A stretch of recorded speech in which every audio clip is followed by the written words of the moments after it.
The Decapitation Drop. On December 14th, 2011, Suzanne Hart stepped into an elevator on the ground floor of a Manhattan office building at 285 Madison Avenue. It was 10 a.m., and the 41-year-old advertising executive was running late for a meeting on the 20th floor. She carried a leather briefcase in one hand and her phone in the other, checking emails as she entered the elevator car.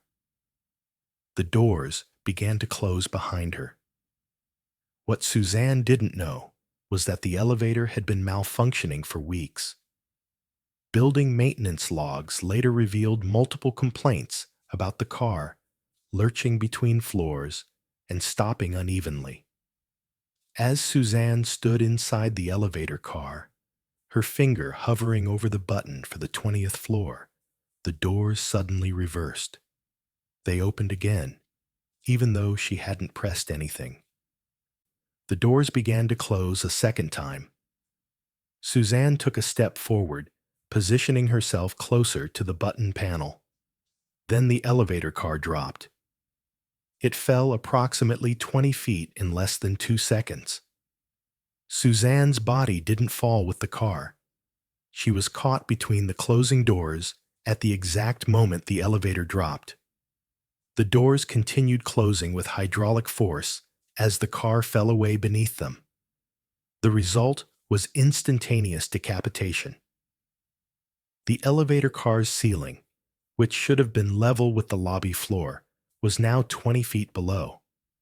The gap between the lobby floor and the top of the elevator shaft became a guillotine. Suzanne's head was severed completely from her body as the doors closed and the car dropped. The separation was clean, occurring at the level of the fourth cervical vertebra. Medical examiners later confirmed that consciousness would have persisted for approximately 7 to 10 seconds after decapitation, as the brain still contained oxygenated blood. Her body fell into the elevator shaft, landing on top of the stopped car below. Her head remained on the lobby floor, rolling several feet from the elevator doors. A delivery worker who had been approaching the elevator witnessed the final moments. He described hearing a sound like a heavy rope snapping, followed by the thud of something hitting the floor. When he looked, he saw Suzanne's head lying face up near the elevator entrance, eyes still open, with blood pooling rapidly around it. The investigation revealed that the elevator's brake system had completely failed due to worn components that should have been replaced years earlier.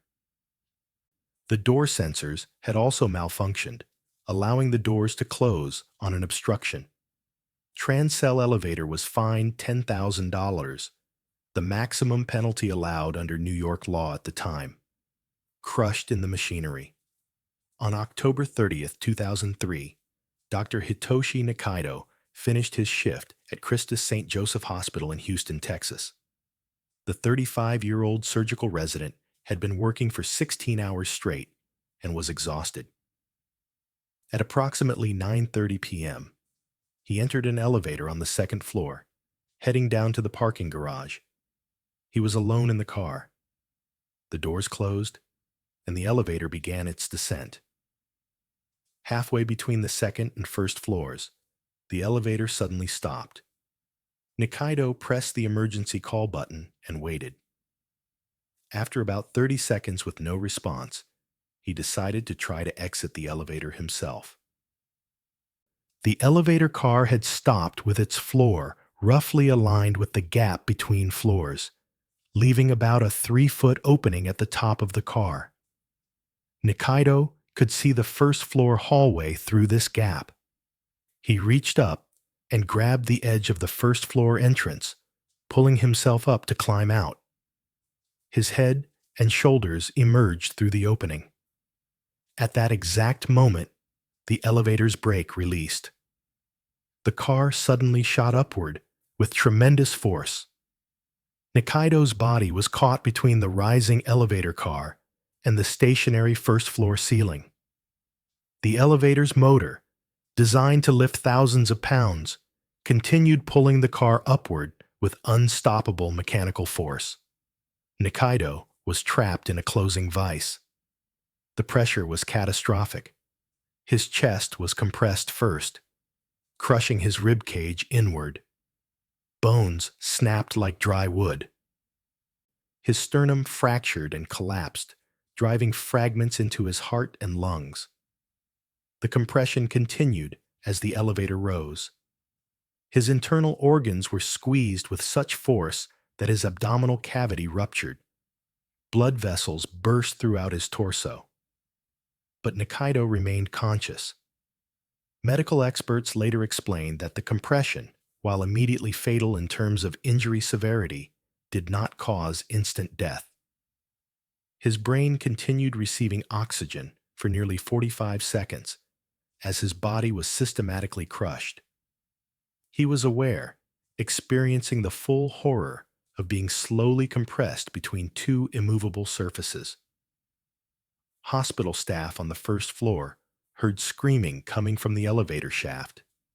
Several people ran toward the sound and saw Nikaidoh's head and arms protruding from the top of the elevator car, which had stopped just inches below the ceiling. His face was contorted in agony, his mouth open in a silent scream. Blood poured from his mouth and nose.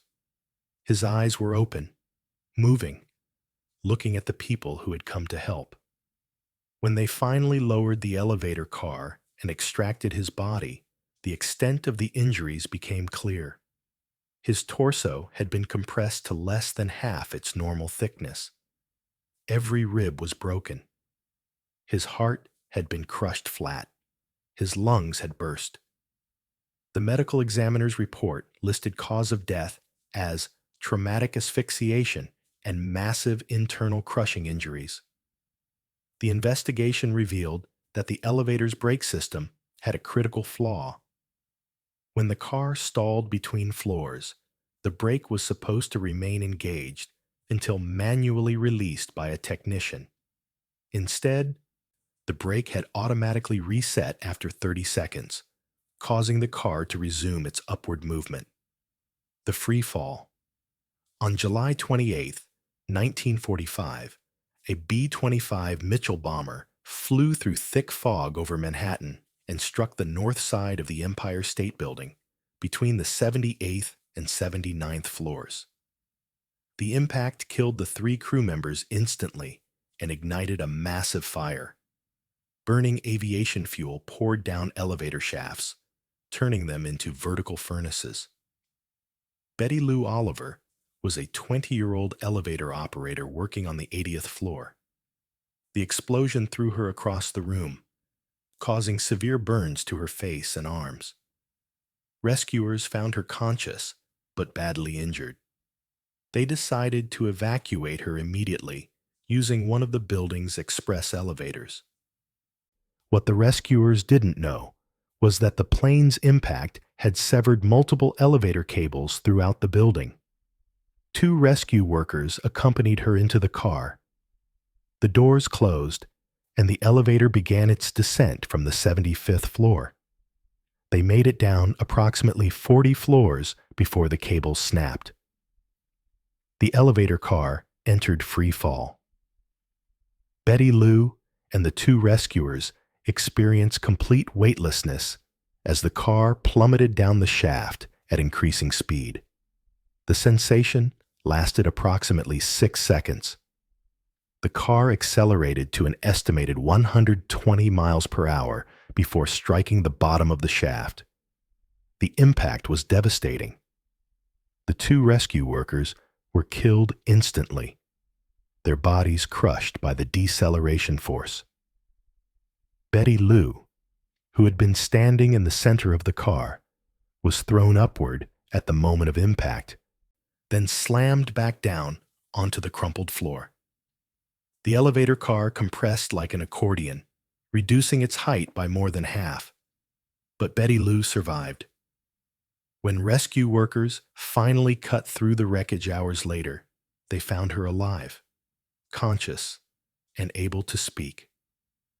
She had suffered a broken pelvis, broken back, and severe internal injuries, but she was breathing. The coiled elevator cables at the bottom of the shaft had acted as a crude shock absorber, cushioning the impact just enough to prevent instant death. Betty Lou Oliver held the Guinness World Record for surviving the longest elevator fall, 75 floors, approximately 1,000 feet. She spent months in the hospital recovering from her injuries. Her pelvis had to be reconstructed with metal pins. Her spine required fusion surgery. She endured dozens of operations over the following years. She lived until 1999, dying at age 74 from natural causes, but she never fully recovered from the psychological trauma of those 6 seconds of free fall. The slow suffocation. On August 16, 2019, Samuel Waisbren left his apartment in Manhattan's Kips Bay neighborhood. The 30-year-old was heading out for the evening with friends. He lived on the 3rd floor of a luxury apartment building at 344 3rd Avenue. At approximately 11 p.m., he pressed the button to call the elevator. The elevator arrived, and the doors opened. But the car itself wasn't there. The elevator had malfunctioned and was stuck several floors below. What Samuel saw was an empty shaft, a dark void where the elevator floor should have been. In the dim lighting of the hallway, the open shaft looked like a solid surface. Samuel stepped forward into nothing. He fell approximately 15 feet before his body struck a metal crossbeam in the shaft. The impact broke his fall, but also fractured several ribs and his left leg. He tumbled off the beam and fell another 10 feet, landing in the narrow gap between the elevator car and the shaft wall. The space was only about 18 inches wide. Samuel was wedged tightly in the vertical space, unable to move his arms or legs. His broken ribs made breathing difficult and painful. He tried to call for help, but his voice didn't carry beyond the shaft. He remained trapped in that position for nearly 4 hours. The narrow space compressed his chest, making it increasingly difficult to expand his lungs. This is called positional asphyxiation, a condition where body position prevents normal breathing. Each breath became harder than the last. His broken ribs shifted with each attempt to inhale, causing sharp pain that made him gasp and lose what little air he'd managed to draw in. As hours passed, carbon dioxide built up in his blood. His body began shutting down from oxygen deprivation. His thinking became confused. He may have lost consciousness multiple times, briefly waking when pain jolted him alert, then fading again as hypoxia took over. At approximately 2:30 a.m., another resident called the elevator. When the doors opened to reveal the empty shaft, they immediately called 911. Firefighters arrived within 8 minutes. They could hear Samuel's weak breathing coming from deep in the shaft. Using ropes and specialized equipment, they descended into the shaft and found him wedged in the gap, barely conscious. It took another 45 minutes to extract him. By the time they pulled him free and brought him to the surface, Samuel had stopped breathing. Paramedics performed CPR and managed to restart his heart, but he had been without adequate oxygen for too long. Samuel Waisbren was pronounced dead at Bellevue Hospital at 4:12 a.m. The medical examiner listed cause of death as compression asphyxia with blunt force trauma. He had spent his final hours trapped in darkness, slowly suffocating, unable to move or call for help, knowing he was dying. The investigation revealed that the elevator's door interlock system had failed. The doors were supposed to remain locked if the car wasn't present, but a faulty sensor allowed them to open anyway. The maintenance mistake. On September 10th, 2007, Jose Vasquez was working his shift as an elevator mechanic in a residential building in the Bronx, New York. The 45-year-old had been in the trade for over 20 years. That afternoon, he was performing routine maintenance on an elevator that had been reported as moving slowly between floors. Vasquez entered the elevator shaft from the basement level to inspect the cables and pulley system. He wore a safety harness attached to a fixed point in the shaft, and he had placed warning signs on all floors indicating that the elevator was out of service. He climbed onto the top of the elevator car to access the machinery above.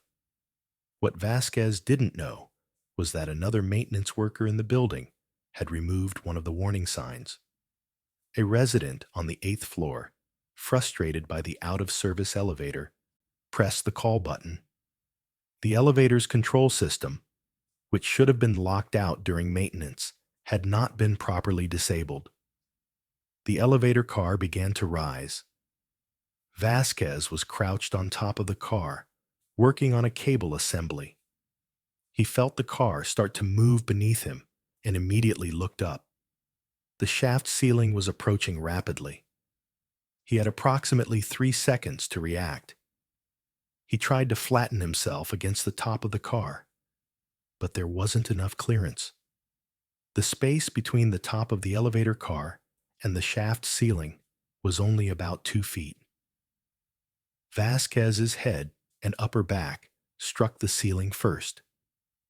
The elevator continued rising with mechanical indifference, crushing him against the concrete. His skull fractured immediately, but the compression didn't stop. His spine was forced to bend backward at an impossible angle.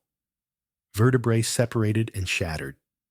His rib cage collapsed inward.